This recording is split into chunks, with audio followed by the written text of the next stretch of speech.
বাংলা সংবাদ ইউটিউব চ্যানেলে আপনাদের স্বাগত।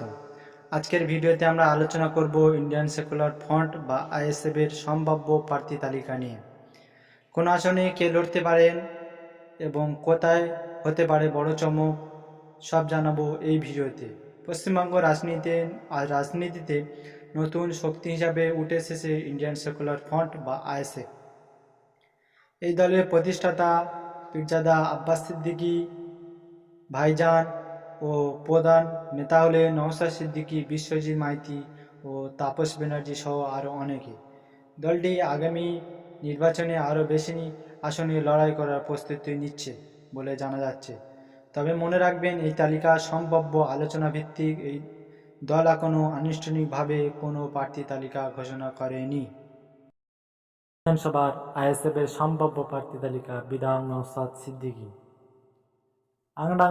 আমডাঙ্গা বিধানসভার আইএসএফ এর সম্ভাব্য প্রার্থী তালিকা বিশ্বজিৎ মাইতি।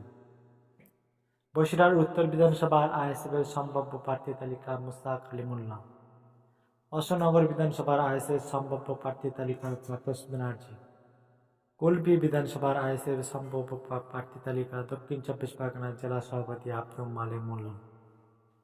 ডায়মন্ড হারবার বিধানসভার আইএসএফ এর সম্ভাব্য প্রার্থী তালিকা আইনজীবী সাদত শাহ। রাজারহাট নিউ টাউনের আইএসএফ সম্ভাব্য প্রার্থী তালিকা প্রিয়াঙ্কা বর্মন। হারোয়া বিধানসভার আইএসএফ এর সম্ভাব্য প্রার্থী তালিকা পিয়ারুল ইসলাম। চন্দ্রকোনা বিধানসভার আইএসএফ এর সম্ভাব্য প্রার্থী তালিকা লক্ষ্মীকান্ত হাসদা। মংরাহাট পশ্চিম বিধানসভার আইএসএফ এর সম্ভাব্য প্রার্থী তালিকা আজিজ আল হাসান। সন্দেশখালী বিধানসভা আইএসএফ এর সম্ভাব্য প্রার্থী তালিকা অধ্যাপক পাপি সোরেন। দেগঙ্গা বিধানসভায় আইএসএফ এর সম্ভাব্য প্রার্থী তালিকা মাস্টার শামসুর আলী মল্লিক। ভাদুরিয়া বিধানসভার আইএসএফ এর সম্ভাব্য প্রার্থী তালিকা কুতুবউদ্দিন ফাতিহ। মুর্শিদাবাদ হরিহরপাড়া বিধানসভার সম্ভাব্য প্রার্থী তালিকা মোহাম্মদ হাবিব। মালদা মোথাবাড়ি বিধানসভার আইএসএফ সম্ভাব্য প্রার্থী তালিকা মোহাম্মদ আলী কালিমুল্লাহ। মধ্যমগড় বিধানসভার আইএসএফ এর সম্ভাব্য প্রার্থী তালিকা জামি